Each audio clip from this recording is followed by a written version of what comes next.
The Spirituality Now podcast is sponsored by Delafleur Teachings International, a spiritual and systemic coaching and consulting company with the mission to help individuals, businesses, and corporations create brilliant futures through sustainable transformation. Also sponsored by the Network for Human Empowerment, a philanthropic TV network that serves Spanish-speaking communities with free, conscious education aimed to empower individuals to become the best versions of themselves. And our podcast producer, Ascend Media, Authority Syndication, delivering premium video marketing, podcast production, and social syndication.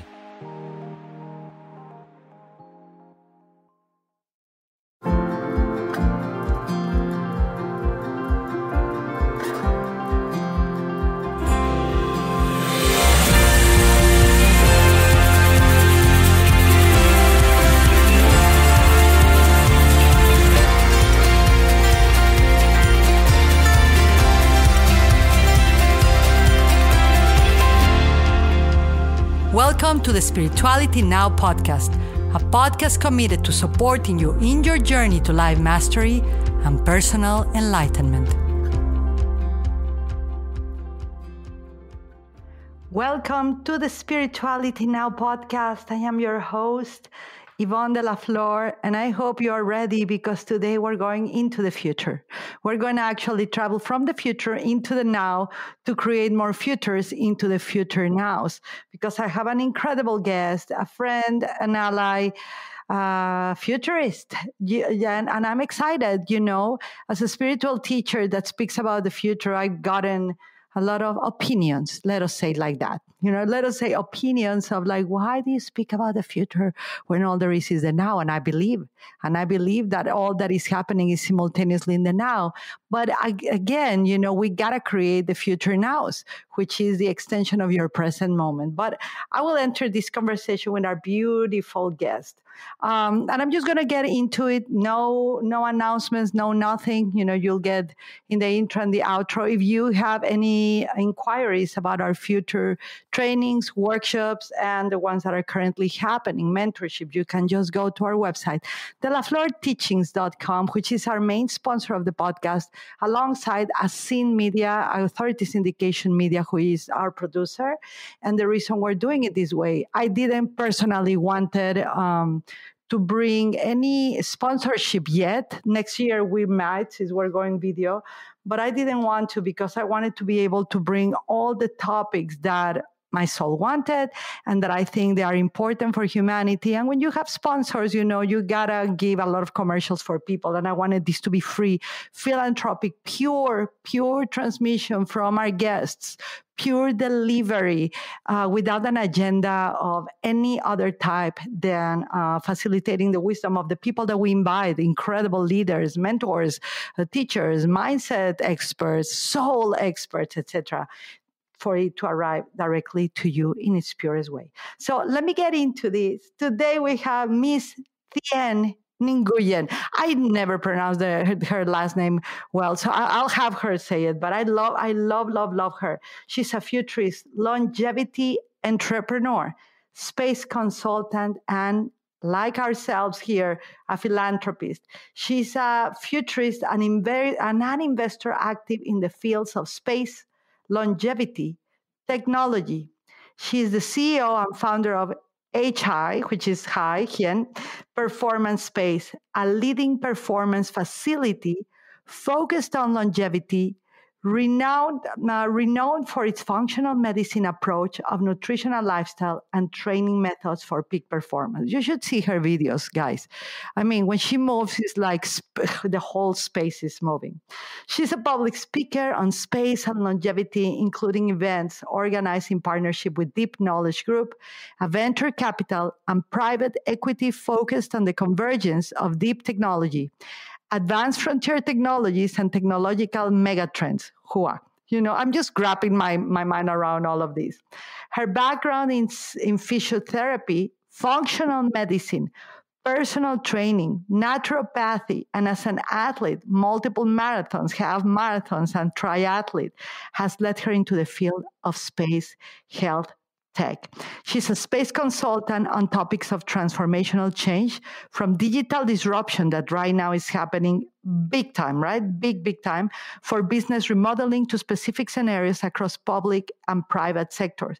She's the founder and director of Space Connects, with a mission to connect, collaborate, and catalyze ideas, actions, people, and projects that lead to the opening of the space frontier.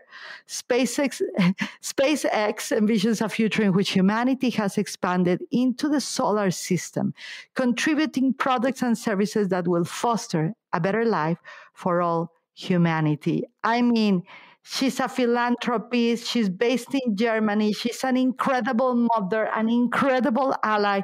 And I could go on and on. I mean, her credentials, everyone, are as vast as space, as the infinite of space is. So we'll make sure to post every single thing that she does, where you can find her, all her incredible things in the copy of this podcast. You'll be able to read it. But for now, I'm going to give you the one and only Miss Hien. Welcome, Hien. Thank you for having me, Yvonne. It's an honor and pleasure to be here with you, with my other ally, Futurist, whom I tribute so much on this journey. I'm ever grateful to have been mentored under you to see this great vision. Oh, wow. Yeah, I didn't expect that. But, oh, wow. Thank you so much. For me, it's a deep honor. I know we've been back and forth trying to get us together. And hopefully very soon we will be able to do something together in the physical space, or maybe in space. Yeah, maybe space. Maybe we do the first Futuring Journey workshops in Mars, or Futuring Journey workshops. Imagine creating the future of the future itself. Whoa. Okay. So Hien, let's begin, because this is about you and really and the incredible work you are doing for humanity. I'm very grateful that you are here. Let's share with everyone how did this Space Connects futuristic approach. I mean, you're going so global, and some people, I think, like they're trying just to catch up with where you went, right? With the future, you begin to open up for all of humanity. But where does your futuring journey began? Like your futuristic journey began into space, and you can go as far into the future past as you want, and as far into the future as you desire. So where did Hien, the futurist, began?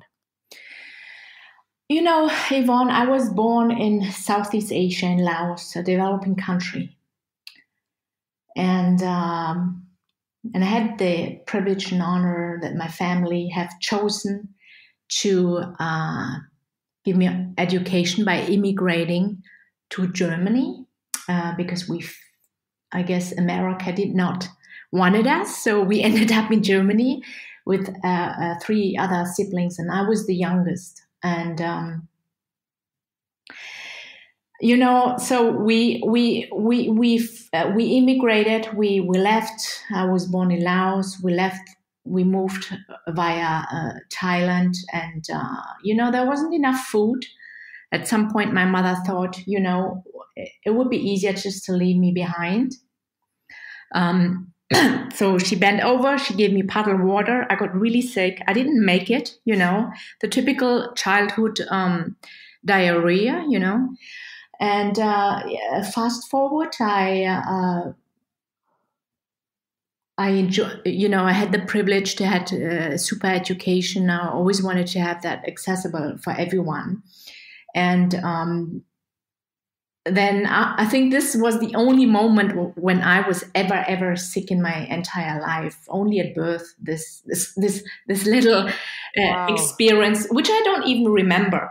So then I started my, my journey with health. So I wanted to, I was always very kinesthetic learner. So I started the education with physiotherapy, anything to do with health, well-being, performance. I endured. And at some point, I felt like I mastered this area of my life.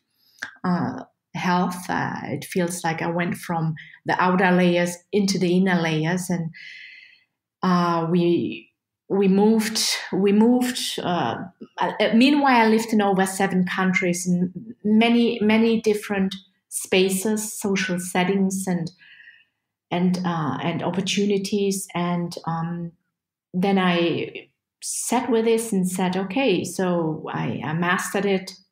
Health, what is the next level?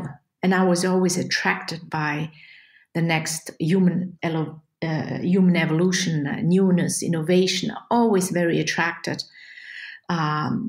So I started to ask questions. So where I am at, and then, I built it high performance in 2012. We built it from scratch, a huge project, and it took a cycle of 7 years to complete it. So then I already started something itchy happening. I wanted to scale impact with where I'm at. How can I scale my impact with where I'm at? And why are we moving so fast? We are technological adults, but somehow we are at the same time spiritual infants. And where do I see myself, and how can I scale my impact to way more better? How can I use technology to leverage that? Yes, let me ask you a couple of questions, because I'm making notes, and I got to go back in time again with what you shared, because we're time traveling right now with your sharing, and I think it's important to ask you, when you were a baby, when you were little, I don't want to miss the part that your mom said, like, it was better to leave you behind. Because I'm going to link that to the future in a moment, in how you are not leaving anyone behind, in how you are not leaving Earth behind, in how you want a whole of humanity to not be left behind, and to explore space, and to realize that we're not only people from Earth, but we're people from the universe, right? That we're not only we're born of stars, right? So many futurists have said we're made of dust of stars. So the dust of star that Hien is, right? Tell me a little bit more, like, what do you mean that your mother said that it was better to leave you behind? There wasn't food. My mother only had breast milk, and she didn't have enough breast milk. So she gave me a puddle of water. So I got sick from the puddle of water, I guess, from the bacteria in the water, Yes. I love that, because, my work is very related to family constellations, and I love you're gonna find it like, what is this? I came to a podcast to share about me, and I'm getting like a mother thing here, but it's amazing, because your mother, at least, she gave you water, she gave you the best that she could, and now you are kind of mothering humanity to go into space, to not leave humanity behind. So I was just curious on that. And then I have a couple of questions. Is there any moment in your childhood that you were really connected to space, to the stars, to the cosmos, to the future, like that you could, like, you remember? Because there's a moment in time, like for me, I'm huge in self-fate restoration for humanity. Right now I'm spiritual awakening, nirvana, God realization, but that's self-fate restoration. And it was a gift that my mother gave me one time when I was 7 years old. She grabbed me my shoulder and she said, your fate is so big, it's so unbelievable. And that has been fuel for me to support thousands of people restore self-fate. So is there any moment that you recollect, like watching space, looking at the heavens, looking at the vastness of the oceans, anything that could have tell you, the future leaves clues, that the future left a clue on you? Thanks for asking this. The one thing I could recall is I had a poster over my bed from Mr. Martin Luther King. It says, I have a dream. That's what I had when I was a teenager. But other than that, my childhood was very ordinary, So I was involved in a lot of sports and all of that, but no role models such as, people who guide me through science or STEM education, and none of that. So my path is doesn't make any sense, and I am a nobody. I love that. For now.